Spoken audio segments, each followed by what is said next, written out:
are standing like statues.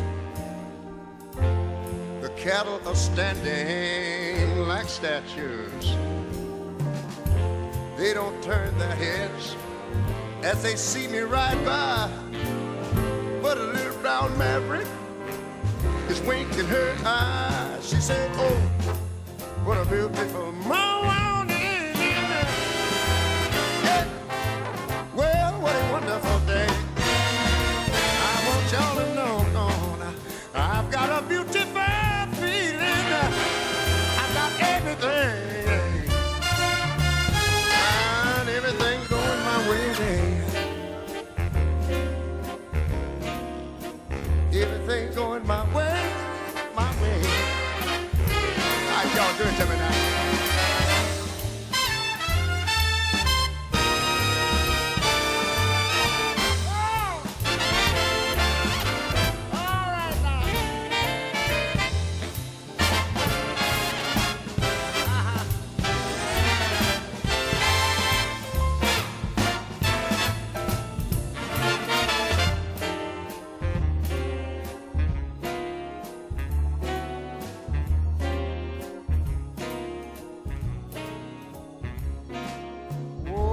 Sounds of the earth are like music.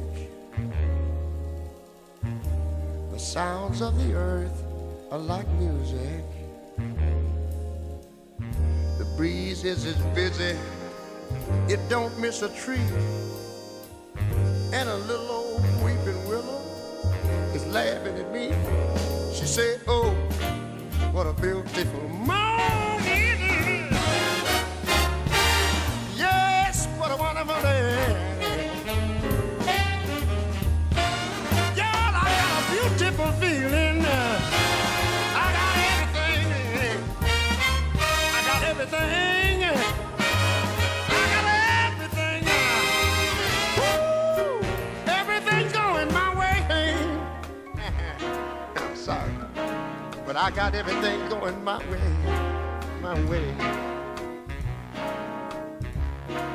Oh, baby.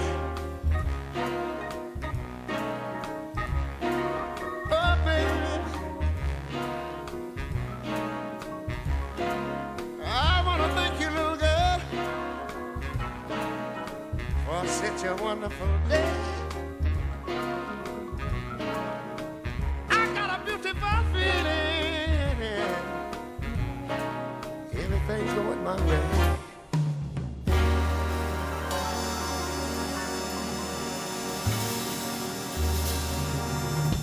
Oh, I haven't heard that for a long time. That's great. That's Ray Charles, or is his known up here? Hello, Gerry. Ray Charles. No, they do. No, Yeah, people call him Ray Charles. No, they do not. Yes, they do. They do not. That's you say that all the time, and no one says Charles. What? Ray Charles. No one says Charles. That's a lie. Is this the way it's going to be today? Yes, Is but it? I don't like you lying. I like me lying. I don't like you. I feel lying. comfortable when I'm lying. I don't feel happy when I'm See, telling the truth. I don't know I've never heard anyone apart from you say Ray Charles. You're the only one. Get over it. As it says on my T-shirt about the Titanic. All right. She sailed, she sank, get over it. Well, Margaret wants to sing to you about it. Does she? Yes. Is she on the line now? Yes. And Margaret's in a hurry. Hold on a second. I'm sorry. Margaret's We in can't. We cannot let Margaret. Yeah. We cannot let Margaret dictate the Margaret pace of this demanded program. that she get on right away. We cannot let Margaret dictate the pace of this program. You tell Margaret that. I'll tell her Margaret's that now a in a friend of minute. yours. Hold on a second. I'm going to explain what this song was. It was called "Oh, the Beautiful Morning." It was one of Ray Charles's last Did you ever hear albums. Janet? Did you ever hear? Right. I want to ask Janet. Did you ever hear anyone here say In Derry. Ray Charles? Ray Charles. What's Irish for Charles? See, a lot of people call Charles in Derry, London, they're called Charles because of our Irish background. Never heard it, honestly. All right, No, then. we have both of us. never heard Sean. No, never heard that. No, You he's say? wrong. He's wrong, Sean. He's always wrong. I hate him. Oh, What a Beautiful Morning. That's Ray Sings, Basie Swings. That was out about 2007, 2006, shortly before Ray Charles died. Is Margaret on the line here? Yes. Margaret, I cannot dictate this programme. Let you dictate when you Hello, come on. Gerry. Sean was good enough to put me on. He's one of my favourite fans, and after But would I tell you something and that there, I know what you're on about. You went to university and that there, and why can't you pronounce your words properly anyway? What words are you talking about? Well, what you're on about there a minute ago. Ray Charles? Yes. Well, that's just a little tick in the language. That's all it Doesn't is. matter. I mean, you're waffling on and old Sean wasn't getting a word in edgeways. No, but you see, he's too angry about everything. He's angry about life. I try and talk him down a bit. You see, I'm content with my lot. Now, can I tell you what But happened? he's not. He's bitter and gnarled and Margaret. twisted. Listen to him. Margaret, if you don't mind, no, this is. Do This you is hear the- this? No, this is how my morning started. Okay, can I tell you? Do you mind, Dee? I don't Do mind. you mind? Do you mind, Margaret? No, don't, Sean. Okay. I've all the time in the world for you. Right, She said you told me she was in a hurry. Margaret is in a hurry, but she's all the time in the world for me. Yes. Oh, excuse me. That's what she said. You see? All right then. I had an appointment at 9 o'clock in the eye clinic, right out the Gavin this morning, and I'm up from the screak at dawn. That's Alpha Galvin Hospital here in Derrystoke, Londonderry. Preparing myself for the appointment. And I arrived over. My appointment was at 9 o'clock, and I duly arrived at 8:45. 15 Early minutes. for you, yeah. Oh yes, 15 minutes before your appointed time, and I was about 9:05. Is this going to take long? No, I went to the reception. I says, "There you are." I give her my card, and she says, "Oh, your appointment's been cancelled." Nah. Didn't they tell you? And I says, "What?" She says, it's been put back to the 16th. I said, "That's all right." So that's all right. What time did you get up? At 6? Something like that? Well, I was up about 7:10. You drinking and everything last night? Getting Not up at that hour all. in the Oh morning? no! Stopped at home. Well, because you had to get up so early. Well, you see, you've got Exactly. Normally you'd have been out full. Just remember, when you're getting your eye examined, there's a man looking right into your eye, and his big beak's right up against your beak. He doesn't want to see Phoenix beer in there. No, exactly. Exactly. So I've got to go back, and so I've got the. Yeah. That's a great story, Sean. Thank That's you. how my Monday morning started. But I said to the reception, I says, "Hey, I blame the health there's service. nobody dead. That's no problem at all. No problem." So Yeah, Margaret, yes, thank you it's for back that. to Margaret, and Margaret's waiting to go out. What can we do for you, Margaret, today? Well, everybody's talking about the Titanic, Gerry. My granda was one of the shipyard builders, and he had all his own tools and made all his own this, that, and the other. But he was part of the Titanic and that. Is that right? But I wanted to sing a wee. It's not a long song. It's very, very short because I'm in a rush to get out because I go to cross community, as you know, and that. And I'm actually dedicating this to my granda and cross community. But it's only When you couple say of wee tunes when you say cross community, what do you mean? Is it some kind of organisation you go to, or what is it? Yes, it's Protestant and Catholic getting together, How, in what way? working for peace and reconciliation and things like that. And do you have meetings on a Monday We morning? do. That kind of We thing. go away together and that. We have lunches together. We go on wee bus tours. We go to museums. We do artwork. We do card making, jewellery. That's great. Yes. That's great. But sure, you were invited up one day away last summer for our summer festival and you didn't make it. But I tell you who did make it, Julian Simmons. Gillian goes everywhere. Well, I know, at least he's game for it now. I he bet is you all if we right. ask Sean up, Sean be up like a whippet. Sean, Yes. Sean, you've just been invited up to a cross No, I community haven't. meeting. Invite him up. Sean would love to go up. Go and ask him. Ask him when he wants to come. Well, I don't know when it is, but whenever it is, I'll phone him up and Thank I'll... you, Margaret. Please Yes, do. I will. No Okay. problem. Then the doors will be open arms for you. We'll even get a wee red carpet put down for you. He likes that. Do you? He does. Aye. Listen, what is this little song? Tell me about it. Well, I used to sing it away years ago, and I actually sang one day whenever we were at the cross community, and they said to me when I was finished, they said to me, "Where did you hear that?" And I says, "I can't tell you for security reasons." Well, is it a little song about the Titanic or anything? Titanic, yes. Oh, go ahead then. I'm not a good singer, but I'll do my best. Where and did you? do it Where for did a you? laugh. Where did you hear it? Where I'm did you not first? telling you for security reasons. Ah, go on. You can tell me. No, do you want I to used- hear it or do you not? Because I'm in a hurry to get out. All right then. Go ahead. All right? Right.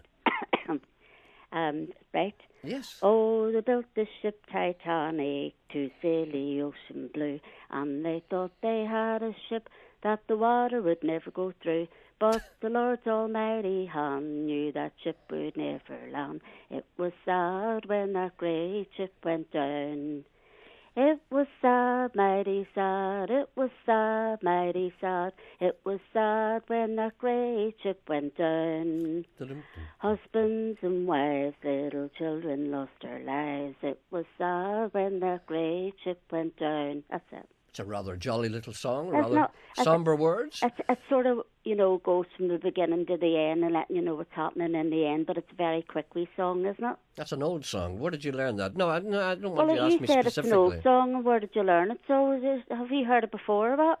Yes, I have. That song has been passed down, I think. Well, from a generation? Yeah, probably a street song at the time, I would say. That's No, what it my wasn't a guess would street be. song. That. I wasn't a streetwalker then. Well, I'm not suggesting you were. Well, it was. Well, the way you put it, tell me it was sort of coming across to me like that. Street. No, a street song doesn't mean you have to be a hooker. A street song is just remember children. Well, that's the way it come across to me, Gerry, and after, know what I mean? I would say to you, in the way you're well educated, I would say, get your factualities right. Mm-hmm. Well, you see, long before children used to drink vodka and take drugs. I don't take vodka or drugs now. I know that, but long before No, children. you don't know that because you don't know me to know that. There was a time, you may remember this, the distant past, when children used to be out in the street playing skipping and Well, I did various that too. games.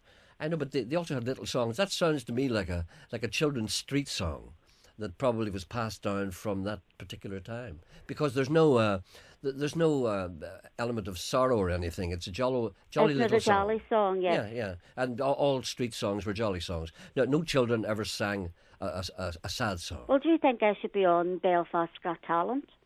No. No, why not? Because you don't have any. And I hate to be harsh. You nailed that, you know. You've hurt and- my feelings. I'm not asleep for a month now, Gerry. No, you had that audience in the You've palm of your hurt my hand. feelings, so you have. I'm sorry. So- Okay, all right, no, don't do it again. All right then. Okay, God bless you. Get out now. I am. go to your- go Give to your my love to Sean. Thank you. Yeah, right. Okay, thank you. Right, bye-bye. Bye. She was nice. Do you know what I? Excuse me. The screen's been tapped. Do you know I what know. I heard the tap. Yeah. Yeah. Do you That know means what there's someone I- else on the phone. Do you yeah. know what I loved? Yes. When you were talking to Margaret about street games, and that song that she sang out reminded me on. Do you remember Tipper Ripper Rapper on her shoulder? Alas, no. I you do. Tipper Ripper Rapper on her shoulder. That's just what's on Tipper. Well, how'd it go, John? After that, Tipper Ripper Rapper. Only- Tipper Ripper Rapper on her shoulder. Do you not remember that? No. The skipping game. No, I don't. We song. I'm sorry. Maybe perhaps my comprehensive knowledge of skipping games is not. But I would what it say should be. I would say that you're right. I think that was a street game. All Street right. game, yeah, because there are sad sentiments there in a right. jolly way. And I would say you were going down when the ship went down. You Dip went and down, everybody down- was killed. You know, it's kind Down of. on your hunkers and then jump up Yeah. again. And That's a skipping song by the sound of it. No, it's not a skipping song.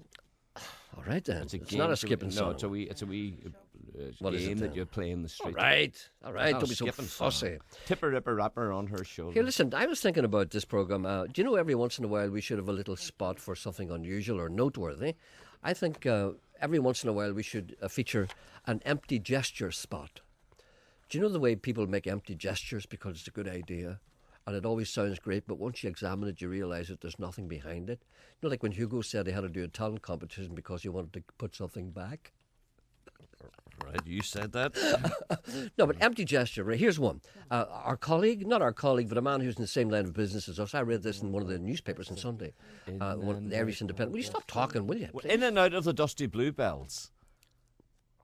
Yes. In and out of the dusty. Yes. How's the air of it? We don't care. We don't care. Janet remembered it. Good girl for remembering something.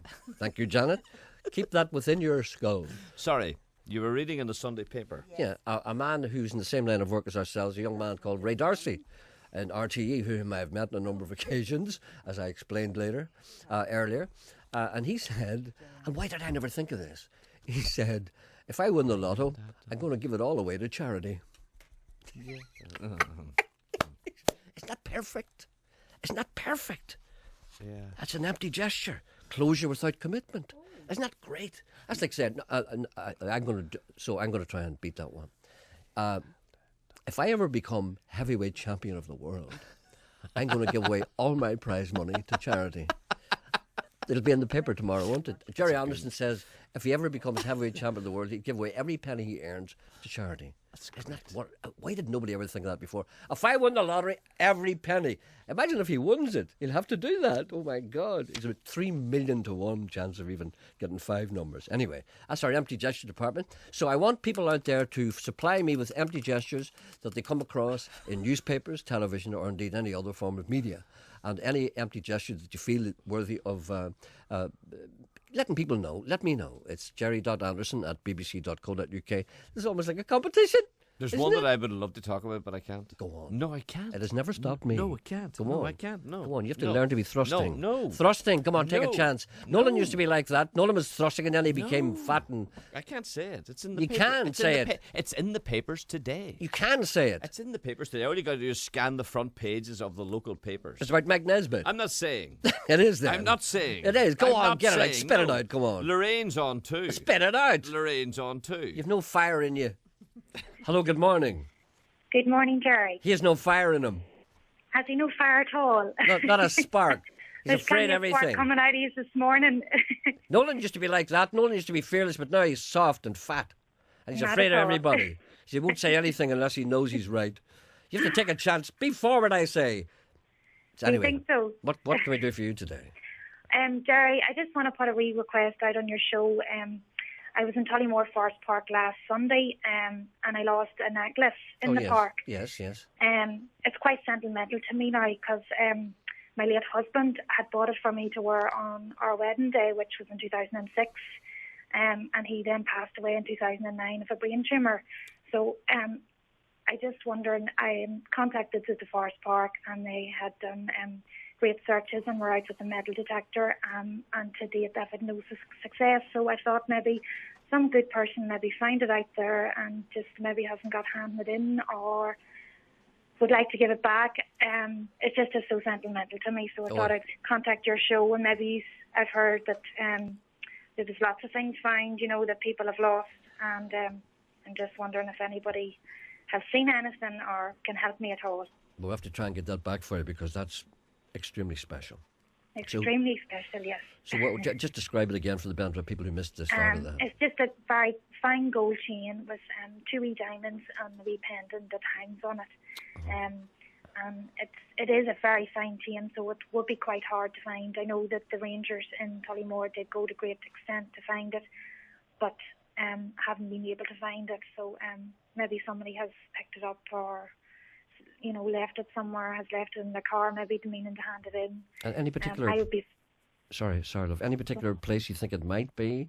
I lost it between the picnic area up in the top car park, between that and the toilets.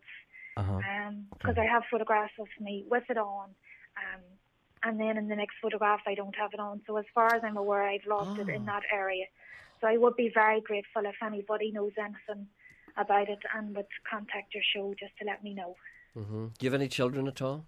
I have a son who is 3, and he was 5 months old when I lost my husband. So it's very sentimental to both of us. Yeah, okay. In the long run. All right, then. So anyone out there who maybe can perhaps help, maybe somebody who picked that up, and put it in their pocket or whatever, this is really, really special. So give us a ring here at 08459 555 678. I'll tell you, you have a good chance of getting that back if, I hope so. I know there is good people out there, and I would just really, really appreciate it if they did know anything about it, that they would contact you. Okay, thank you very much. We'll Thanks do for your the time, best. Gerry. Okay, bye-bye. Thank you. Bye. Bye-bye. Bye. Always been like a hummingbird, and I can't keep still. Listen up, lover, listen up, I never will. Wings move faster than the human eye, and if you could see my heart, well, if you could see my heart, kept from flying outwards, somehow I don't know. Wonder I don't come apart. Wonder I don't come apart. Always been like a hummingbird, and I can't keep still. Listen up, lover, listen up, I never will. Hold out your hand. Yours is the only one that I dare to land upon.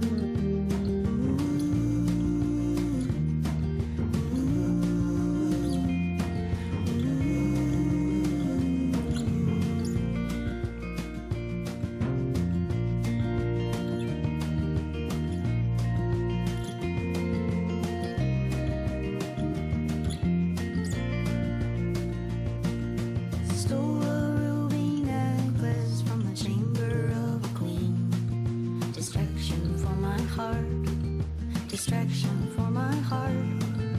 Thrumming like a diver's every time you're near. The only sound I hear, the only sound I hear. Always been like a hummingbird, and I can't keep still. Listen up, lover, listen up, I never will. Sweetness captures honeybees in time. Amber like your eyes, amber like your eyes.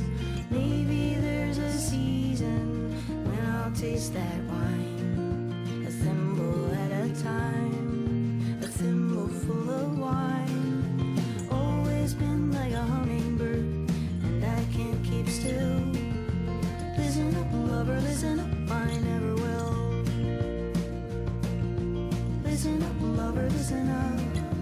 Listen up, lover, listen up. Listen up, lover, listen up, I never will. That's a band called the Weepies, who I feature regularly on this programme because I think they're brilliant. That's a song called Hummingbird. That's from their last album, which is called Be My Thrill. A gentleman writes to me and he said, "Dear sir, I thought I'd had enough trouble being poor and downtrodden, but now Mike Nesbitt wants to come and live with me. I can hardly feed myself, never mind Mike, Linda and a camera crew. This is not why my grandfather fell in France. Even in the darkest days, nobody, not even Sinn Féin or the DUP, ever wanted to move in with me. And another thing, my washing machine is broken, and I know that Mike would probably require 2 or 3 clean shirts a day with all these public appearances, whatnot. Am I expected to hand wash them? This is a terrible state of affairs. I don't mind giving a man or woman my vote, but taking them in is bang out of order. It's far too much. To Mike Nesbitt, I say, keep away. Don't come knocking on my door. I can't afford it." You dig this, Swan? Yeah.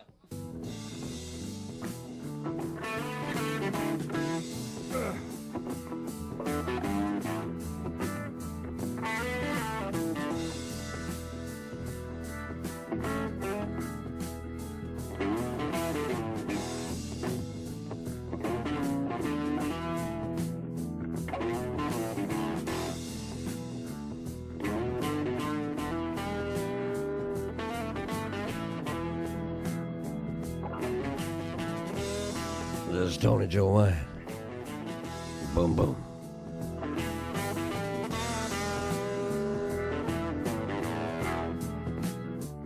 Boom, boom, boom, boom. Shoot you right down. Right off your feet. Take you home with me. Take you in my house. Take you in my room. Lay on my bed. Boom, boom, boom, boom.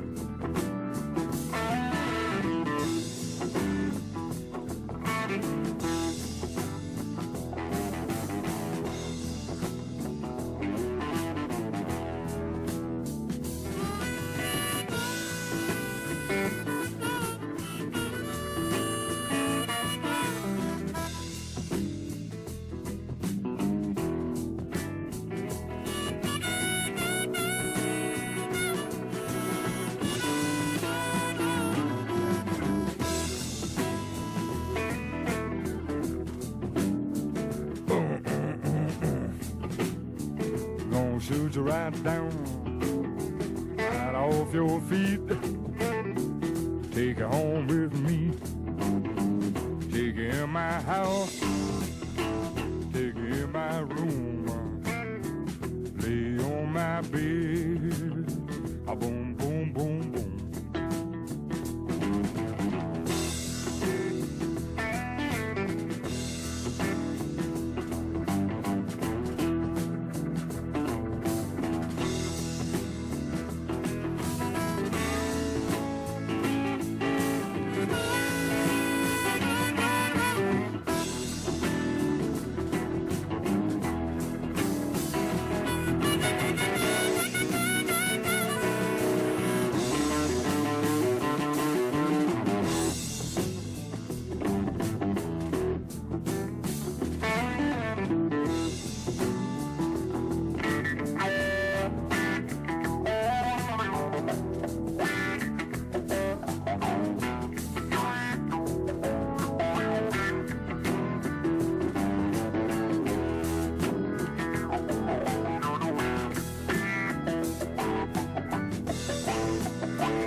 out right off my feet.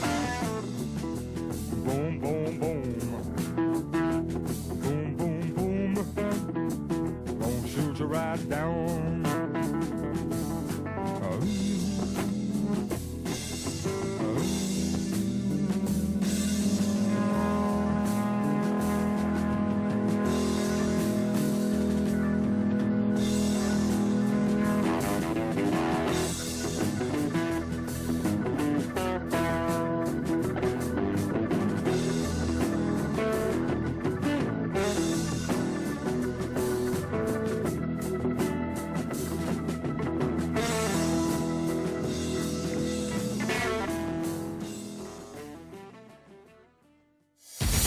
On 92 to 95 FM and 1341 medium wave. This is BBC Radio Ulster. It's 11 o'clock, and with the BBC News, this is Keith Burnside. At least 31 people have been killed in a plane crash in Siberia. 43 people were on board. Steve Rosenberg reports from Moscow. The aircraft, an ATR-72 twin-engine turboprop, was flying from the Siberian city of Tyumen to the town of Surgut. Soon after takeoff, it disappeared off radar screens. Search teams found the plane. It had crashed, split in two, and had burst into flames. Survivors have been transported to nearby hospitals. Flight 120 was being operated by the Russian regional airline UTair, but the plane was foreign-made. ATR is a French and Italian aircraft manufacturer. UTair has said that the plane crashed while attempting an emergency landing. Services are taking place in Britain and Argentina to mark the 30th anniversary of the Argentine invasion of the Falklands. This morning, David Cameron said the UK was staunchly committed to upholding the self-determination of the islands. Argentina's President Cristina Fernández de Kirchner will remember the Argentine dead. In Britain, a service at the National Memorial Arboretum in Staffordshire was led by the Reverend Vic Vandenberg. We gather with thanksgiving and sorrow to remember the 255 British Forces members who made the ultimate sacrifice in this conflict, and to light in their memory a candle which will burn for 74 days, the duration of the conflict itself. 3 people have been charged in connection with a hit-and-run accident on the M1 near Moira. A woman was injured when she was struck by a car stolen earlier during a robbery in Antrim. 2 teenage boys and a 21-year-old woman are due in court this morning. They're charged with burglary, theft, arson and assault. A man has been treated in hospital after being attacked by 2 men who forced their way into a house in Larne. The incident happened on the Glenarm Road. 2 men have been arrested. Sport now. Here's Nicky Gregg. Rory McIlroy has been speaking about the reasons behind his split with manager Chubby Chandler. The US Open champion says he was being led down the wrong path and admits he now regrets giving up his PGA Tour card in 2010 on the advice of Chandler and then stablemate Lee Westwood. Ernie Els says if he is offered a last-minute invite to play at the Masters, he will refuse it. The 2-time runner-up failed in his bid to win the Houston Open, which would have given him automatic qualification for Augusta. And Rio Ferdinand is back for Manchester United in this evening's Premier League match against Blackburn Rovers after a back injury. A win will take United 5 points clear of Manchester City at the top of the table. And what of the weather? Angie Phillips. A typical April day with near average temperatures of 10 or 11 Celsius and occasional showers. They could break out almost anywhere, but may be more frequent in the north where there could be a few heavier ones. There'll be drier gaps in between the showers with perhaps a few bright spells, but there will tend to be more cloud around than sunshine. A band of rain will move through overnight, after which it'll turn much colder for tomorrow morning. BBC News. BBC Radio Ulster. Travel news. An accident on the West Link has now been cleared, however there are still minor delays in the M2 direction. Onto roadworks, and in North Antrim part of the A26 Frosses Road is closed this week near Burn Quarter. That's from 9:15am until 4:30pm each day, with traffic there being diverted onto the Kilrats Road and Drones Road. Also the Trench Road in Derry is closed between the Duncastle and Killymallet Roads until Friday. A signed diversion is via the Duncastle Road, Victoria Road and Duke Street. Anne Jordan reporting. Travel news on BBC Radio Ulster. On Talkback with Wendy Austin today, your questions for Mike Nesbitt, his first radio phone-in as the Ulster Unionist Party leader. Is he guilty of patronising the poor? He wants to live with a deprived family for a day. Would you have him? He'll be taking your calls from 12. The Falklands War started 30 years ago today. Would we? Should we do the same thing again? Also, is King Kenny's crown slipping? He's still in with a chance of 2 cups, but is that enough for Liverpool? And can anyone make the xylophone cool? Simon Cowell's not convinced, but Fermanagh A-level student Ashley Elliott's through to the next round of Britain's Got Talent. All that on Talkback at 12. Remember to ring Mike Nesbitt. Wendy seems to be using my microphone today. What's going on in there? What's going on in there? I was telling Janet you were wrong. About what? About tomato juice. Why did you tell her that? Last week, when I told you I was drinking with a man who was drinking fucking tomato juice, and I was all excited and newfangled the fact that they came in little cans, little tins. You said they always did. So I approached the man that I was drinking with last week. I approached him on Friday night, and I says, "Did they always come in wee cans? Their tomato juice?" He says, "No, they came in bottles." I said that.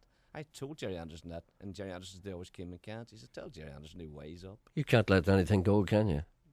You just can't let it go, can you? No, I can't. But I knew I was right. They came in bottles. Well, you're not absolutely right, because they came in cans for quite a long time. But they came in bottles first. They came in bottles first. Yeah, but I mean, that was in like 1940. Yeah. You know. A gentleman writes to me and he said, just saw Eamon Holmes on Twitter in a flurry because he was stuck at Hyde Park Corner on his way to the TV studio. I haven't seen such tension since I put a teaspoon in the microwave. In other words, in other news, should I say, Eamon McCann has just announced he's going to stay in a big house in Cultra for 24 hours to see what it's like to be rich. Are you going to do that, really? Do what? Oh, sorry. Hello? No, Hello. no, sorry. Yeah, Sorry.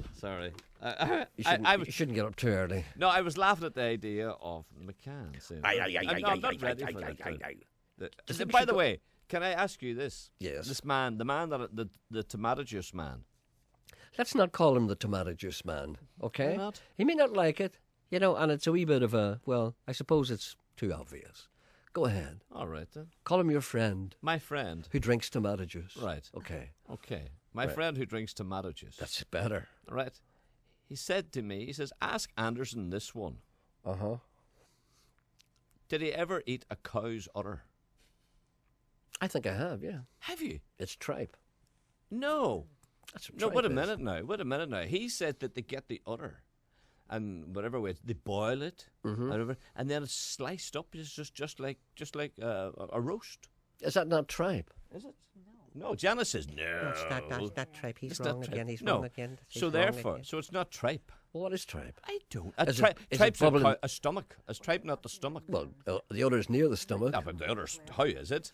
Well, the Well, udder. But did you ever hear of anyone eating udders? Oh, I have indeed, but I always thought it was tripe. What is it, bubble and squeak, something like that? He said that, like you, he lived near a slaughterhouse. Although you didn't really live near a slaughterhouse. I did. You I lived didn't. near 2 slaughterhouses. No, you didn't.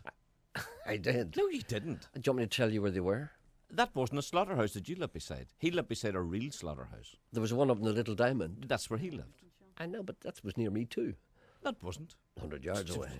100 yards, my eye. 100 yards away. That's more than 100 It's yards. 100 yards away. Top of William Street. The elder. The elder? The elder, Janet said. Eh? The elder, No, the yeah. udder. It's not the udder. Oh, stop, will you? What? Did you... Just Well, stop anyway, this. where was your other slaughterhouse? The one beside me where I used to watch the pigs being But killed. did they kill pigs in there? They used to put a big spike in their head and hammer it. Right, okay. And Well, they it let was- us in to look at it. We were like 5 and 6. You know, no wonder I turned out twisted and gnarled and bloodthirsty. But did you hear of people eating udders? Yes, I have, but I always thought that was tripe. I always No. thought that's what tripe was. Listen, will you stop this, please? But people want to hear a program. They're not going to get it here.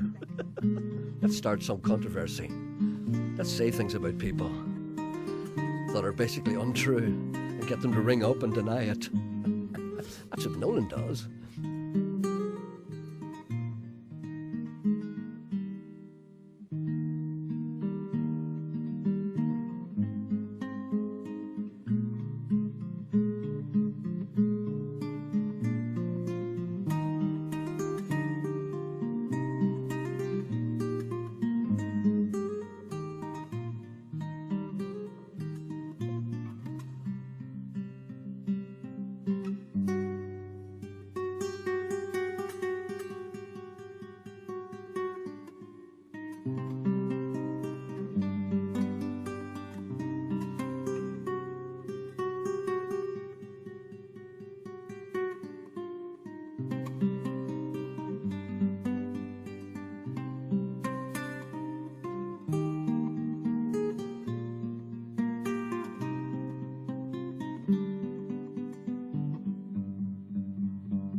That was a nice little piece of music called Sheep May Safely Graze and Für Elise by Bach, Beethoven, sung by Shorsha on classical guitar. I think that means George. It's one of the few things I can understand about Irish. It's from an album called Sheep May Safely Graze, Shorsha Classic Guitar. It's on Erigal Records. This is Mary Gauthier from an album Between Daylight and Dark. It's called Last of the Hobo Kings. I've talked about this before. She sings about a friend of mine. Steam train Maury died last night. His wife Wanda by his side. He caught the westbound out of here, up the highs to the by and by. They say he jumped 10,000 trains, rode 1,000,000 miles for free. Helped out at VA hospitals and penitentiaries.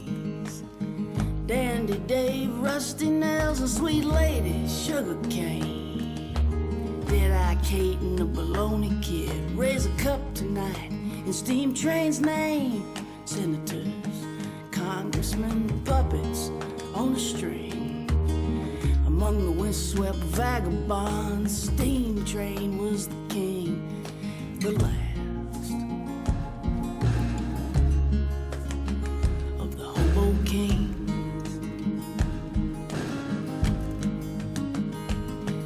The last of the hobo kings.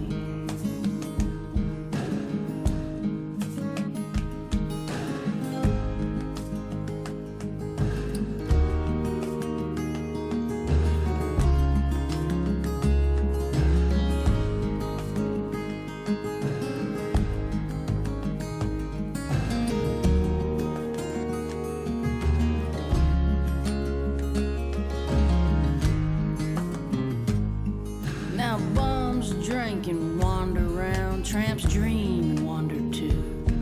But a hobo was a pioneer who preferred to work for food.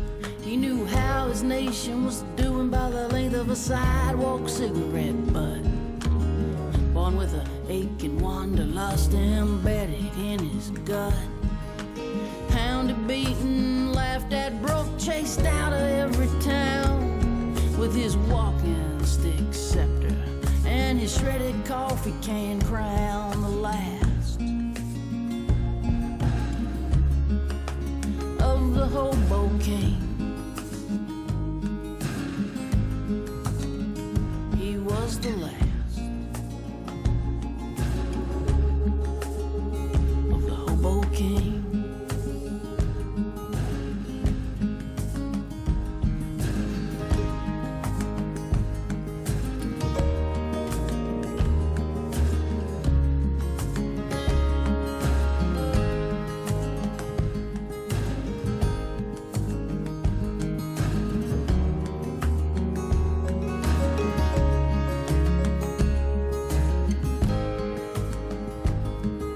The last freemen are hobos, Steinbeck said, and he paid cash.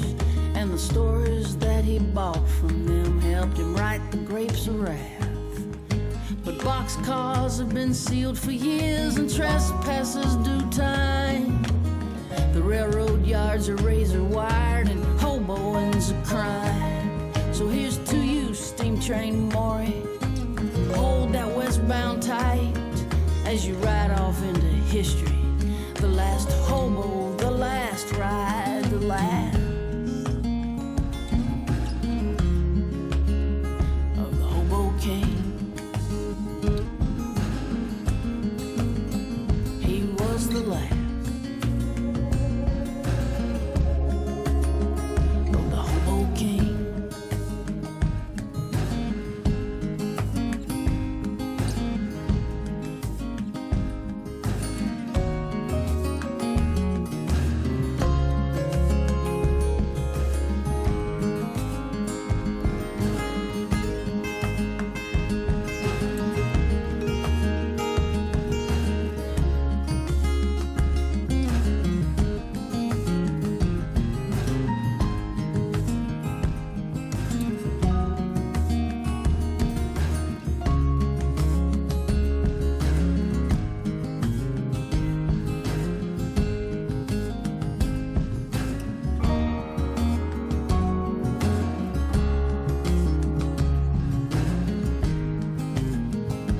It's Mary Gauthier, Gauthier. It's French, pronounced Gauthier. That's from an album called Between Daylight and Dark, and that's a track called The Last of the Hobo Kings. Did I talk about this before? I don't think so. The person mentioned that the song's is about a hobo called Steam Train Maury and his wife Wanda. I met them. I did interviews with them. Is that the man with the one leg? No. You're thinking about somebody else with one leg. Yeah. Well, he was a wonderful. I went to Iowa one time to do a program about hobos. It was a national hobo convention. Yeah, you met a man with the one leg. Yeah, but that's not what I'm going to talk about. Will you stop, please? And Steam Train Maury, he arrived on the back of a lorry in a big a blue velvet throne, which was the hobo's throne. He was the king of the hobos. And his wife was called Wanda, and she sat beside him. She wore a kind of a crown. And the strange thing about that was it was very eloquent and very elegant, but everybody was very smelly. We used to go to this particular cafe in the morning. It was a little place called Brit, BRITT, in Iowa, and they had a disused railway kind of thing that they didn't use anymore, which is why I said disused. Where's Iowa? Don't say America. It's in America. So whereabouts? It's to the left of New York. To the left? Fairly, to the left of It's New corn York? country. It's all flat. To the left, yeah. You stand there and you look across, and there's no hills or anything. You just see a big flat plain. Anyway, there was a particular place where all the hobos used to go and have breakfast. The people who run the country, the town of Brit, decided that for a tourist attraction, they would regard themselves as being the capital of hobo land, basically. So they invited all these men to come along to camp around this disused railway station and have their meetings and kind of thing, and connect with each other. So I went there one time. It was the most amazing thing I've ever seen. And it brings you back to a time, that is almost inconceivable. And you remember how smelly people are. You don't know how smelly people are. Do you know when people talk about in the 17th and 18th century, men had to walk around with a nosegay? Do you know what a nosegay is? Mm-hmm. A nosegay, of course, just for the benefit of people who don't, it's a little bunch of flowers that people carried around so that they could, put it up to their nose to prevent them from smelling horrible, horrible. See, people are very smelly. Well, but and that you was to forget do with the that. streets as well, too, but wasn't it? Oh, but it was also to do with people. People Yeah. were smelly Yeah. because people didn't have showers the way we have, and they didn't have any kind of basic facilities, and people's teeth were rotten. Everybody's breath was rotten. And in the same way, you forget that. But you remember it again when you go to a place like that. There was this particular cafe where all the hobos used to gather up for their breakfast, and we were interviewing them and that kind of thing. So I used to go in there, and I could never eat anything because you walked in there and the smell of men's oxters and men's trousers and vests was just incredible. They're Was tucking Sick in. Bag Wooly there? He should have been. No, he wasn't actually. But one of the people mentioned in this song was Dead-Eye Kate. I met her. And there's another fellow called the Baloney Kid. I met him as well. But Steam Train is now dead. And I don't think they replaced him. I think he was the last of the Hobo Kings. I mean, I think he genuinely was the last. I hope you don't mind me talking about this, but it's a very... Did you televise that? No, Why it was not? for radio. He should have been. I had no camera with me. If I had, I would have done it. But it was a little piece of history, and I feel myself fortunate to have been able to take part. And the funny thing about that was sometimes, things happen and you don't expect them. But 2 or 3 months before we were going to that, the guy I was going with, he said, where will we stay? I said, well, maybe there's some kind of small hotel there or motel. And he said, yeah, there are, but they're all booked up. I said, who's staying there? He said, the hobos. So we had to stay in a camper van because all the hobos were in the hotel. I said to myself, there's something wrong here. There's something wrong here. Well, why didn't he shower? Because they had no showers. There are no hotels? Oh, not all of them were staying in the hotels. No, there was hundreds of them. Most of them were sleeping out. The ones with a few quid. You see, there are some hobos who are not full-time hobos. People who were hobos who had travelled on the rails and they went out of it and became straight, if I may use the expression. So every once in a while they go back to meet all their friends. And they were the guys that would stay in the hotels. But the other guys, they were just lying out. And you know what they done? They did this kind of camp out where everybody sat around and they had big tins and they used to boil turkeys. Have you ever eaten boiled turkey? Don't ever do it. Don't ever eat boiled turkey. They used to boil them in boiling water and big fires and then bring them out and give you a bit. Don't ever eat it. Don't you boil chicken? No, I've never seen a boiled chicken. Yeah, Have you ever seen a boiled it's chicken? boilers. I know, but have you ever boiled a chicken? I think. Have you? Not No, have me you? personally. No, neither have I. No, but people do. Boil. No. Yeah, I think they were. No, I think I remember my mother boiling chicken. Boiling a chicken. Well, I don't think remember. so. When we But never why boiled would you one. boil the chicken? To Well, cook that's it, I that. suppose. Yeah, but there may be do no you other cook way it of for- cooking. See, there were a time when people didn't have ovens, and you had. What's the only way to prepare chicken? No, but did you boil if it you for didn't soup? put it on a spit? What? Did you boil a chicken for soup? No, I don't know. I don't know either. I don't know. But don't ever eat a boiled turkey. What? A wee boilie. Janet would get a wee boilie now and then. Do you make soup with it? It's for soup. Yes, for soup. So He's on the line here. So did the boys boil the whole turkey? Yeah. Yeah. Well, Head no. Well, if you can eat a boiled chicken, you can eat a boiled. No. Boiled turkey. You can't eat it. I was sick. Who's on the line here? Henry. Jan's starting to respond when I speak. What? Line 1 or 2? One. Henry. Good morning, Gerry. Morning, Henry. How are you today? Absolutely wonderful. Good. That's great. What can we do for you today, if anything? Oh, yeah, you can. Yes, of course, yeah. It's called a boiler. The chicken is called a boiler, and you do use it for soup. And it's very, very tough. It's not useful for anything else. Yeah, well, Only a boiled boiled for turkey is very tough as well. You couldn't eat it. It was like eating a hotel tile, which I've often never done. had one of those. I've done that often. I've Inadvertently. Yeah, go ahead. Right. I've had a large marshmallow, but then I woke up and discovered half the pillow was gone. Well, I'm glad I made you laugh. Gerry, I need a favour. I've got a lot of boxes of small items that I've read out of the house, all bits and pieces, and I want to take them to a local car boot sale, a small village car boot sale. And I don't hear anybody advertising them anymore. For the pure and simple reason that it's freezing out there. You don't do them until summer. Aye, but there's hardy people there as well. Hardy people? People don't usually have car boot sales unless the weather's reasonably clement. But it's not too bad. It's not too bad. There's frost forecast for tonight. What? There's going to be frost and snow tonight. I heard that on the radio today. Yeah. Did you not hear that on the radio today? There's frost and snow forecast. No, I'll ask Gerry. He knows about it. Yeah. Anyway, go ahead. Last week was lovely. I know, but last week, you know what last week was? Last week was our summer. Geordie would call that our Indian summer, wouldn't he? He did. He would, but he's wrong. Now, 2 years ago in March, we were snowbound, and we had our summer in May, right? Which day in May did it fall on? 3 or 4 days. Then last year, remember, we had our summer in April, right? This year it looks as if we've had our summer in March. We had 3 days in March. So it looks to me very much in about 3 or 4 years' time, we'll be walking around Christmas Day in our shorts. Anyway, what kind of items do you have? Well, there's glass items, there's pots and pans, there's cutlery, there's plated silverware, there's wee lamps, wee bedside lamps, table lamps, things like that, and pictures, things that you put away and you say, I might use it, but you don't.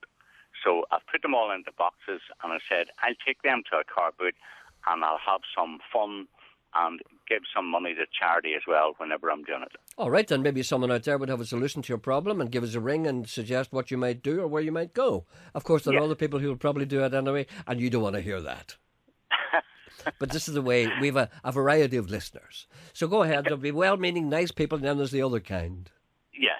All right, then. Okay, so we'll keep an eye out for that. And if we hear any information, anything that would be useful to you, we'll let you know. Gerry, okay? Thanks for your help this morning. Not at all. Thank you. Bye. Bye. Great shows last week, kid, which made many people revalue their lives and take out home insurance. Tommy, my cat, frequent flyer, said, Hallelujah! It's Nesbitt by a landslide. Not referring to James, of course. I dropped the small duck-billed platypus I was grooming, and I said, the big question now is, what direction will Mike take the UUP? Tommy slipped into a green surgeon's gown prior to dissecting a small frog and said, the UUP is a very old vehicle, quite difficult to manoeuvre. The big end is gone. The springs are busted, and she is leaking oil. Both indicators are flashing. You never know which way she'll turn. The bumpers are bent and twisted due to numerous crashes with the DUP. The first thing Mike must do is put her up on a ramp and get her roadworthy. Then it is imperative that Mike face down the backwoods man in the party. "Tommy," I shrieked. I demand enlightenment. What is a backwoods man? A backwoods man is a bowler-hatted, God-loving, fearing Ulster Scot. The species is dying out, but examples are still to be found in heavily wooded areas in Fermanagh and Tyrone. These men cannot be coaxed or led. These men might see Mike Nesbitt as a fly city slicker, carpetbagger. If Mike does not knock some sense into the hard heads of these backwoods men, the UUP party is doomed. Say the UUP, I cried. Build a giant crossroads in the wilds of Fermanagh leading to nowhere. Oh, hold on, we already have one of those. It's called the M1. And who would look at that, said Tommy. I grabbed him by the throat. If they build it, they will come. No. What Nesbitt must do is smooth the backwoods men without ruffling their feathers, invite the movers and shakers to his home to meet Linda and have a meal. Go to work on an egg, I said. Exactly. When they see Linda and taste her boiled eggs, they may take a tentative step into the 21st century. It's a big leap. Seems like a big job to me, I said. Sure, wasn't he grand? Wasn't Mike Nesbitt grand reading the news, the wee smile, the twinkling eyes? Sure, wasn't he grand? It's a big job, said Tommy. But let's wish Nesbitt well. Let's hope he doesn't end up like Trimble, MP, or, God forbid, Tom Elliott, walking around Fermanagh in a dreamlike state yelling, "A vote for Elliott is a vote for status quo," rocking all over the world. I never answered. I was too busy muttering, "Sure, wasn't he grand? Wasn't he grand? Sure, wasn't he grand? Sure, wasn't he grand? Sure, wasn't he grand on the wireless? Wasn't he grand on the TV?" I miss you, my precious Irish pearl. Is cold rain still the same since I'm halfway round the world? And may the flag of peace and freedom make you dance as it unfurls to the cool grooves of the Stroke City girls. Aoife, how are you doing? Your story's just begun.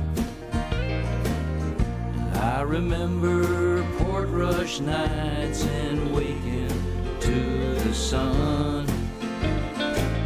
And may the wind of hope and glory catch you as it swirls in the cool grooves of the Stroke City girls. Limavady, Letterkenny, back in the middle it's Stroke City, 50 miles from Ballycastle, on the banks of Old Loch Foyle. Donna, there's a memory playing with my mind. It's you and me in a dance till 3, Sandino's closing time. May the sound of love thy neighbor whisper through your curls to the cool grooves of the Stroke City girls.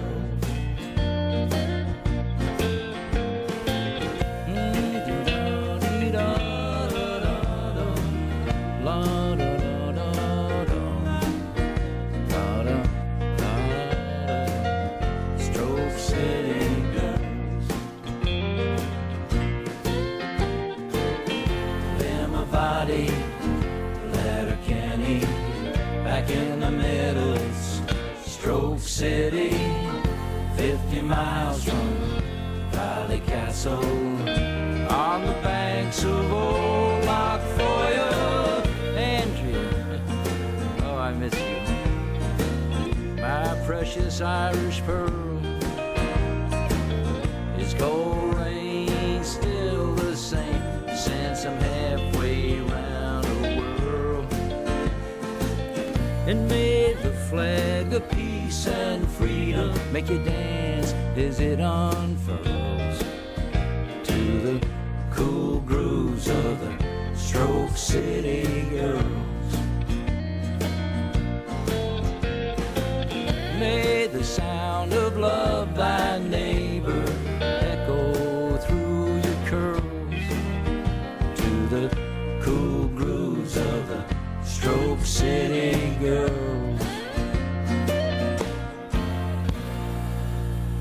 There's the anthem of the City of Culture 2013 right there, staring you in the face. Mm-hmm. Stroke City Girls by Chip Taylor.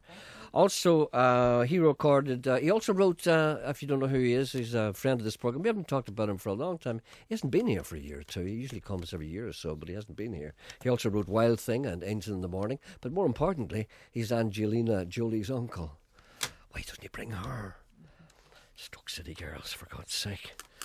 Some messages here. Tipper River Rapper. Now that Nolan has set the bar so much higher with his new format, are you intending to do at least match his new regime? How are we to survive as listeners with a mere one news bulletin every hour on the hour? What if something happens? Admittedly, it would need to be fairly important, as the newsflash has been around for many years, and if anything of import did occur, then a newsflash would indeed cover that. But what if something vaguely interesting was to happen? We'd have to wait up to 59 full minutes to hear about it. Come on, Gerry. The Fat Boy has improved beyond measure the pointless news availability on Radio Ulster. Don't you feel inadequate? What's all that about? I understand it. Do you? Yes. What's going on? He says that Nolan's gone over the top. Something that we always knew. Oh. He's going to disintegrate shortly. I figure when he goes on TV, he'll explode. Hello, good morning. Why is someone not there? Philomena on 2. Philomena on 2. Good morning, Philomena. Hello, Gerry. How are you? I'm all right, thanks. Good. Gerry, I was ringing about a virus I caught on my computer today. Yes? Did you caught a virus in your computer? I certainly did. Oh. It's quite lethal. I hadn't been thinking about viruses for a while, so it was a girl I knew well. So I opened her email and absentmindedly clicked on, some offer of photographs. You know, the way we're all in there photographs. Yeah. And it just immediately has gone off to all my contacts, unfortunately. Oh, someone else sent me an email today saying that happened to them as well.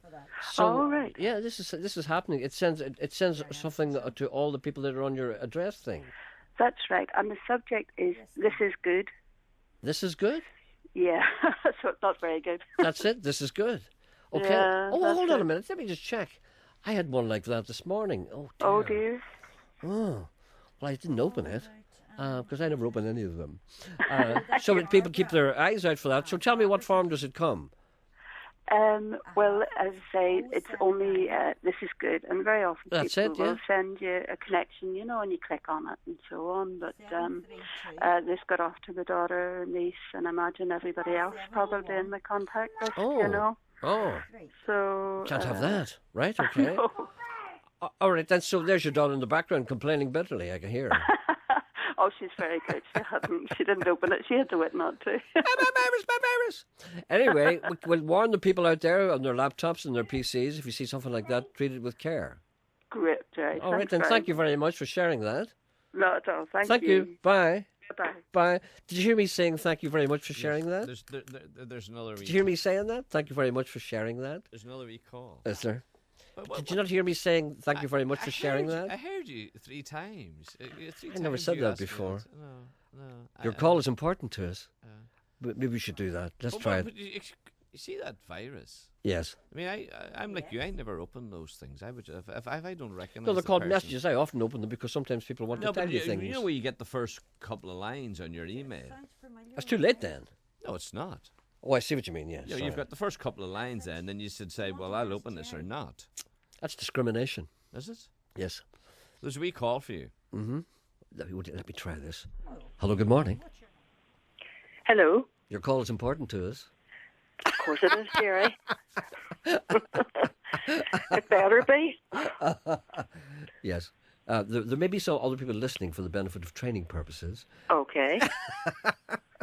I'll try to behave myself as best I can. This call will cost you a minimum of $1.69 per second. You're worth every penny. There's a what's the one that I like? There's a person I write. There's a message. It's a dentist here in Northern Ireland. I ring it every once in a while. This is the way the message goes. Okay. Your call is important to us. You're in a key. Do you know, Gerry, I think I was married to him one time. Let me do that again. Your call is important to us. You are in a key. God, you're a wasted talent. All right, Ellie, sorry. I'm a little crazy today. Don't mind me. What can we do for you today? Well, I'm actually calling. This is Irene Malack speaking, and I'm calling because I have a play on in the Millennium Forum tomorrow night. Oh, I know about this. Sorry, I didn't recognise your name there. Hold on a second. It's called the Dumped Divorcees Support Group. That's it, the very one. I'm sorry I didn't recognise you right away because I knew I was going to speak to you. Excuse me, this is the way this programme is. Sometimes people come on and you annoy their heads with nonsense. Anyway, is this autobiographical? It definitely is. Absolutely. I'm an over-divorced person, so I'm well qualified to write this story. Have you been through the mill, have you? Twice, yeah. Twice? Oh my God! I know. I'm going to keep doing it to get it right, Gerry. What did Dr. Johnson? What did Dr. Johnson say to people who married twice? What did he say? The triumph of hope over experience. Well, it's a good line, isn't it? I agree with that. No, when you marry twice, when you get married twice, it's the triumph of hope over experience. You know what I mean? Well, I know what you mean. But it depends on what side of the fence you're standing on. So it's on here in the Millennium Forum tomorrow night. Tomorrow night. Just for one night only. It was on a couple of weeks ago, and we did really well. So we're invited back. We're actually going back on behalf of Ollie Green, who runs the Greater Shantella Community Arts, and he wants some funding for his programme during the City of Culture year. Mm-hmm. Okay. So we're going back for one night to help him to do that. Okay. It says here that this play is guaranteed to have you going to the toilet long before you reach the bathroom. Well, that's very true. I'm not sure about that now. They have toiled all along the aisles of the Millennium Forum. Okay, right. Just in case. Mm-hmm. So is this something that would interest women more than men? Well, you see, that's the thing. No, not really. It interests men as well. There are men in the play, but because they're very unusual men, we don't divulge anything about them until you get to the actual play. Okay, then. Okay. So there are men in the play, and it's about all sides of the community, and it's about sexuality and divorce. And if you're Sean's wife or thinking about getting a divorce, they should come along and take whatever advice we have to give them on Tuesday night. Also, it's so if a person comes along who's maybe wavering, they could perhaps get some indication what's on stage, which way they should go. Oh, absolutely, and they'll see the aftermath as well, which is a big help. Mm-hmm. It's a terrible, terrible thing, and lives have been wrenched apart, but it's good crack all the same. Is that what you're saying? Oh, it's good. You have to laugh at yourself. If you can't laugh at yourself, forget about it. Well, do you think you'll go for the big three? Of course I will. I'm waiting for you, Gerry. Oh, I'm too old for anybody. No, but I have a year or two left in me yet. Oh, I would say you have. I haven't. I'm willing to wait anyway and see what happens. You never know what's around the corner. That's my philosophy. I'm remarkably well preserved for what I've been through. Sure, I know that. So that's tomorrow night, and people. How do people get tickets? Just the Millennium Forum, Derry, Stoke London, Derry. Is that it? That's it. Just call up and book or come along in the night. The tickets are selling really well, okay. But I'm sure there'll be some left. So if you want to have a good laugh, and I have some great actors in my play. They're fantastic. If you want to have a laugh and you want to support the arts, then please come along.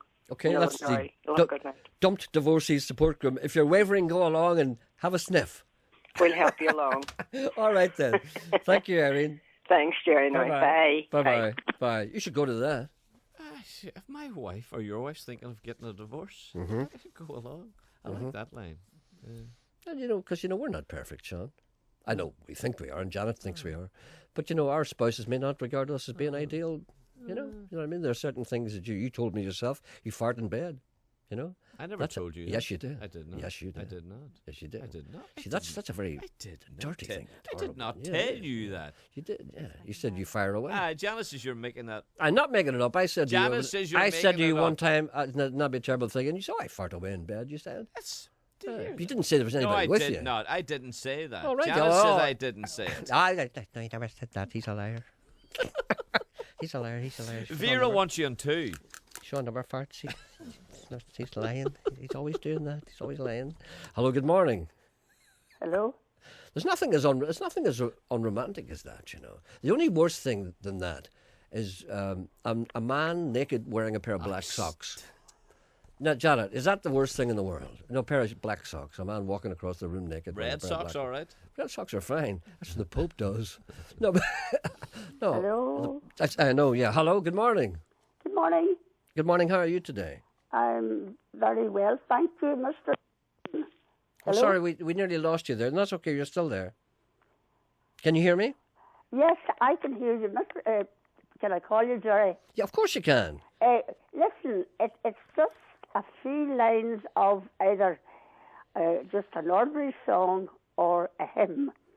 Footsteps walking with me. What's that again? Sorry, I missed that. Footsteps Yes. walking with me. Footsteps walking with me. Yes. That's a line out of... Footsteps I cannot see. Footsteps I cannot see. Footsteps walking with me. Footsteps I cannot see. Walking with me. Yes. Footsteps I cannot see. Yes. And that's from either a song or a poem, and you don't know what it's from. Is it a song or is it a hymn? Did you ever hear of that? Footsteps following me, footsteps that I cannot see? No, but I'm sure we'll get that. We'll put that out. Yeah, we'll put that out to the great public. And where did you... Excuse me. Where did you hear this? Sorry? Where did you hear this? Did you hear it on the radio or something like that? I heard it some time ago, but I could not tell you what it was, whether it was on a Sunday or a Monday. But it was a sort of, I wonder, is there any more of it? Okay. That's just the only wee bits I could remember. Well, you can be sure that there'll be somebody out there who will ring us up and tell us exactly where you get that. Somebody must know. Absolutely. Okay, you keep listening. We'll probably know before 12 o'clock, I'm sure. Sorry? We'll probably know before 12 o'clock if you keep listening. Oh, well, I keep listening. Okay, then. Very good. Thank you. Bye. Bye. Bye. Do you think we're desirable husbands? Well, I don't think we can answer that. Yes, we can. How can we? I don't think I'm desirable. I don't think I'm desirable, no. I'm flawed. Of course, you're not. Do you not know what your faults are? Yeah. Can you put your hand in your heart and not tell me, but can you put your hand in your heart and acknowledge what your flaws are? You're deeply flawed. As I am. I am deeply flawed. Many flaws. Yes. But my call is important to you. What? Can you admit your flaws? What's your most serious? If you tell me what your most serious... In what aspect? What life, Sean, life. And marriage. Are you talking about as a partner? As a partner. Yeah. As a partner. What's your serious flaw? Golf? Is that one of them? Does your wife understand? I think she understands. I seen a bunch of golfers last night. I saw a bunch of golfers last night. A bunch of golfers? Yeah, terrible sight. Yeah. Drinking after a day out. It's a terrible sight. Yeah. Terrible sight. Anyway, what is your worst flaw? Your drink problem? Is it that? I'm trying to... What do I think? I don't want you to reveal yourself too much. I understand. I'll tell you what mine is. I'll tell you what mine is. See, I don't know. What I'm doing now is I'm out the back. You're out the back? I'm out the back and I'm cutting What does grass. out the back mean? Oh, you're out your back garden. I'm doing something out there. There's anything in the house? A trail grass. No, I mean as a person, not as a handyman. No, a trail grass into the house after I cut the grass. That's nothing. Is that nothing? I'm talking about a personality defect. That's just a little thing annoying. That's an annoying habit. I'm talking about deeply flawed people here. Right. Personality, I don't listen. You don't listen? I don't listen. It's bad. I don't listen. It's bad. My wife tells me things and she makes arrangements with me and I don't hear them. Do you know what mine is? I don't listen. You know what mine is? I don't see anything. Okay. What, like what? I might go in someday and I'll say in the house, I'll go into my home and I'd say, oh, look at that cabinet. Is that new? That's been there for 2 years. I wouldn't see things. I don't see things. things. I'd be the same as you. I'd be something similar there. Yeah, you wouldn't know. But I'm also an alcoholic. That's another one, Anyway, that's enough of that. You won't tell me anything about yourself. I told you I don't listen. That's enough. And I don't see things like you. I wasn't listening and you didn't see me. The sun comes up and the sun goes down. The hands on the clock keep going around.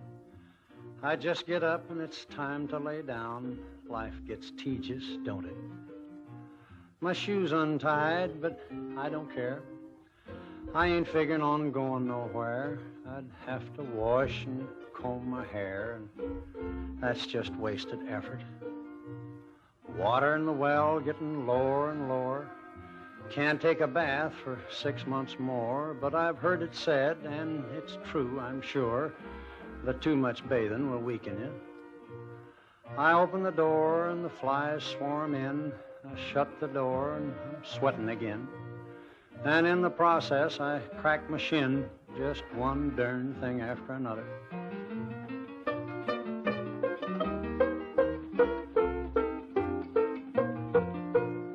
Old brown mule, he must be sick. I jabbed him in the rump with a pin on a stick. He humped his back, but he wouldn't kick. There's something cockeyed somewhere. A mouse chawing on the pantry door. He's been at it for a month or more. When he gets through, he'll sure be sore, 'cause there ain't a darn thing in there. Hound dog howling so forlorn, laziest dog that ever was born. He's howling 'cause he's sitting on a thorn and just too tired to move over.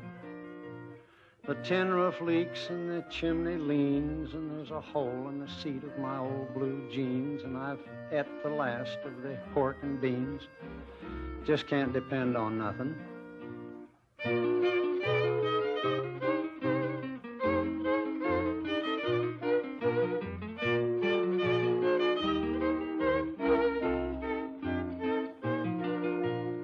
Cow's gone dry and the hens won't lay.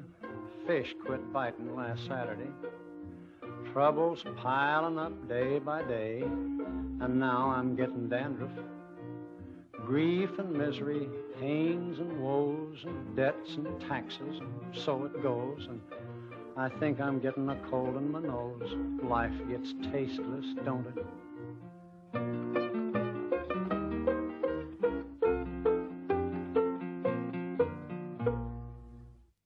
Life gets tedious, don't it? That's a fellow called Carson Robinson. Not Robinson. Robinson, the later years. Just looking at this, here's interesting, all this stuff about Titanic. Gentleman writes to me, Brian, he said, here's something which shows you how uninterested people used to be in the Titanic. And this is a fact, you know. What was the thing that actually turned the interest in the Titanic around? Don't know, go and tell me. No, what was the one thing? It was the film. The film, yeah. Oh, right. That was solely the film. That was it, solely. Yeah, but because do you know something? Are you talking about the last film, the love affair film, though? The love affair. You don't like love, do you? You hate love. No, I don't hate love. You hate love. You always say, "Oh, that's our love," as if it doesn't matter. The last one, Titanic. Yeah, James Cameron. That's what turned the whole thing around. Because a year after that, I didn't look at that. I know you never saw it. You don't know what people are talking about. You're talking there about the staircase. You don't even know. I never mentioned the staircase. No, but I'm saying if you were talking about the staircase, you wouldn't know. No. Anyway, but if I go to the Titanic Centre, which you will never do, I want to see the staircase. Well, you can't see it. Well, I'm not going. All right, don't go then. I will not go. I know you're not going anyway. That's your excuse. I would go. That's your excuse not to pay. It is not. That's your excuse not to pay in. How much is it to get in? Oh dear. Much? I don't know. You go on. I don't know. It's $13.50. Okay, that's too dear for you. Is it? So that's a year's drinking for you. You almost said a year's wages. I didn't want to give it away because we're not allowed to tell people what we earn. Anyway, well, I'll just tell you a story. I'll tell you a story. I'm not going if I can't see the I'll tell you a story. Around about 1998, which is like 14 years ago, I was doing a documentary about the Belfast docks, right? And it wasn't necessarily about the Titanic, but it was the year after the film was out. And the film is the biggest film, of course, most popular film in the world. Surpassed only by Avatar, which is by James Cameron as well. But that doesn't count because it's 3D and it's about things that look like prawns. Anyway, I went down to the place, the Slipway, where Titanic was launched. And I had to make an appointment. The guy had to come and open the gate, right? So we were out, and I'm standing describing what I saw. The usual radio stuff. Mm-hmm. To my left, that kind of thing. To my right, looms. Well, I don't like doing that. I don't like describing things on radio. I hate it. Because what's the point? You know what I mean? Anyway, I always hated doing that. But I looked around, and there was a wall outside, just a wall beside the street, the main. And I saw these heads bobbing up and down. And I said, look at that. I said, look at that over there. And he says, what's that? I said, there's There's a lot of people jumping up trying to look over the wall. I said, they look to me as if they're Japanese or something. He says, yeah, he said, it's none of their business. He wouldn't let them in. They weren't allowed in. And they had seen the movie, of course, and they were climbing up the wall to have a look at where the Titanic was built. And your man said, it's none of their business. So this is a very recent thing. It's only come around ever since, people realised they need some way to bring a few quid in, that they realised that, hey, boys, we better start becoming proud of the Titanic because the whole world is interested in this and we're the only ones who aren't. The only people who weren't interested in Titanic were people from Belfast because they didn't want to talk about it. But that's different now. I'm obsessed by this. Here's something which shows how uninterested people used to be in the Titanic. A gentleman called Brian writes to me, and this is a true story apparently. I've no reason to doubt this. Some years ago my father bought a second-hand book, and in it he found a number of letters. This would have been in the mid-70s, I guess. They were written by Thomas Andrews, designer of the Titanic, from Cumber, in very neat copperplate handwriting on Harland and Wolff headed paper. As well as private details about his wife recently having had a baby, there was a mention of the work they'd been doing on building his latest ship, the Titanic, talking about, for instance, having just put the electrics in. They had been written to some family friends who, I guess, had at some time owned the book. A few years later, I was in London and took copies of the letters to Sotheby's in Bond Street to see what they thought of them. The woman at reception wasn't very impressed, but agreed to show them to their expert, who was lurking somewhere behind the scenes. I hung around for a while, and eventually the verdict came back. They were of little or no value, and certainly not anything that they would be able to sell. The actual words were that there would be no interest. I believe that eventually they were auctioned, not by Sotheby's, but I don't think they went for much. That was in the days before the James Cameron movie. So the movie changed everything. So no matter what you say about, people's perceptions about history... Me? Not you. No. You, as in you listeners, no matter what you say about, don't be so touchy, No, but you turned around, you looked at me. Sure, nowhere else to look. Sure, where else am I looking? You want me to look at the wall over here? You people are in front of me. I can't avoid looking at you. I have to look at you. Sure, nowhere else to look. I'm pointed towards you. I can't look at you. You think I want to look at you? No. Anyway, no matter what people say about the great thing about the Titanic, nobody gave two hoots about it until the movie, which is a sad, sad thing. It takes a bit of Hollywood stardust to make a thing interesting. That's all I'm saying. I'm finished now. But Vera's song But it's a great thing.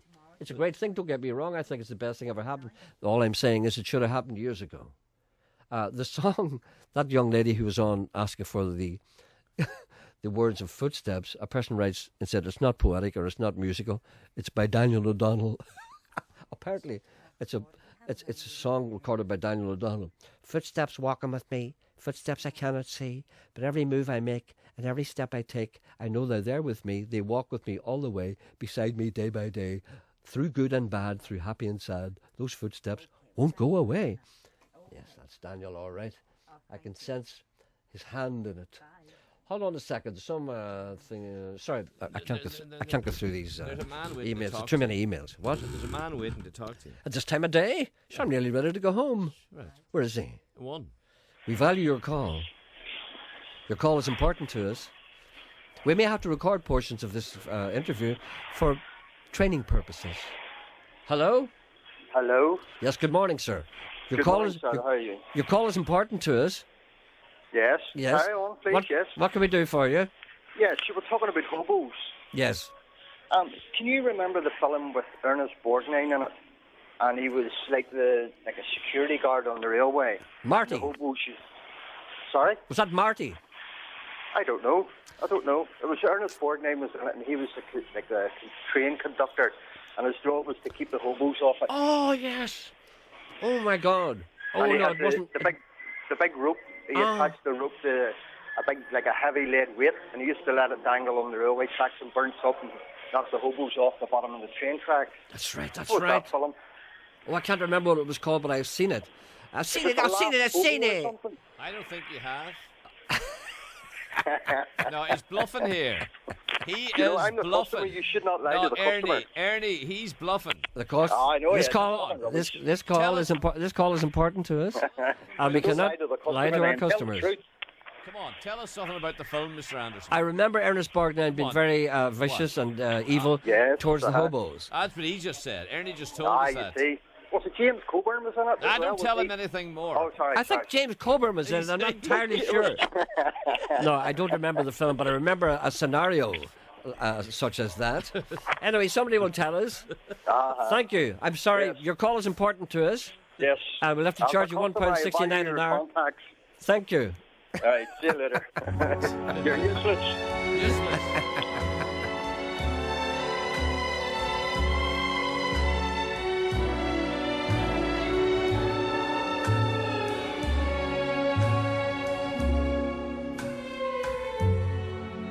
Put a spell on you.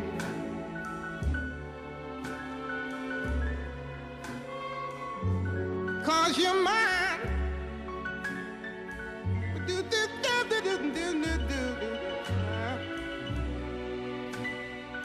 You better stop the things you do. I ain't lying. No, I ain't lying. You know I can't stand it. You're running around. You know better, Daddy. I can't stand it 'cause you put me down. Yeah, yeah. I put a spell on you. Because you're mine.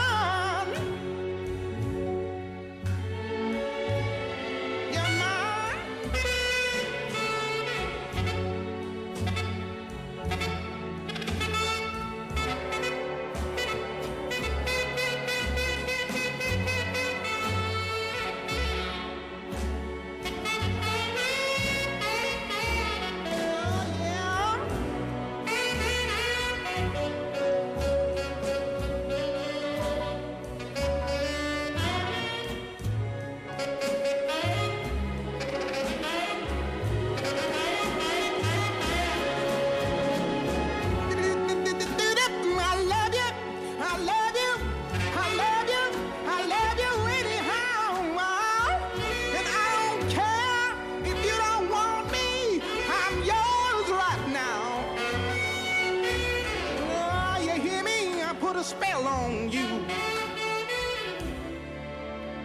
because you're mine.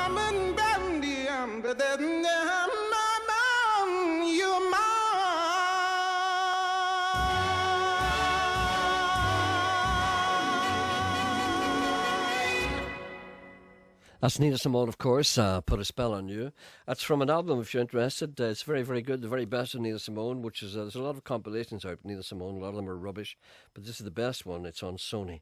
21 of the best tracks, if you're interested in that. The movie was called? Emperor of the North. Well done. Good morning, Gerry. After a beautiful weekend with the girls, that's our hens. That's our nut house hen rescue. Back to winter already. This morning I opened up the coops and there was silence. Not even a beak appeared through the pop hole. They're looking for more people to take hens. I'll tell you about that tomorrow. It's important to us.